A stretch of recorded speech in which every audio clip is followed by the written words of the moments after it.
చంద్రబాబుకి సంబంధించి ఏదైతే ఆర్థిక వ్యవహారాలకు సంబంధించి చంద్రబాబు చేస్తున్నటువంటి స్టేట్మెంట్ల మీదన తీవ్ర స్థాయిలో విరుచుకుపడ్డారు జగన్మోహన్ రెడ్డి. నిలదీశారు. ఏదైతే తప్పుడు ప్రచారం ద్వారానే లైన్లోకి వస్తున్నారు, ఎక్కడ మీరు చెప్పినటువంటి లెక్క తీయండి అంటూ క్వశ్చన్ చేసినటువంటి పరిస్థితి.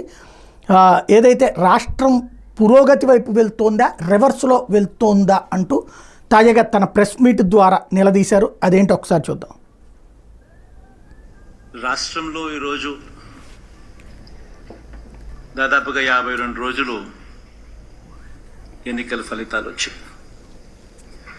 52 రోజులుగా రాష్ట్రంలో ఎలాంటి పరిస్థితులు ఉన్నాయి, రాష్ట్రంలో ఏం జరుగుతూ ఉంది ఒకసారి గమనిస్తే రాష్ట్రం పురోగతి వైపు పోతా ఉందా, లేకపోతే రివర్స్ డైరెక్షన్లో పోతా ఉందా? రాష్ట్రంలో ఉన్న ప్రతి ఒక్కరూ కూడా ఆలోచన చేయాల్సిన అవసరము చాలా ఉంది. రాష్ట్రంలో ఈరోజు హత్యలు జరుగుతూ ఉన్నాయి, అత్యాచారాలు జరుగుతూ ఉన్నాయి, ఆస్తుల ధ్వంసం జరుగుతూ ఉంది.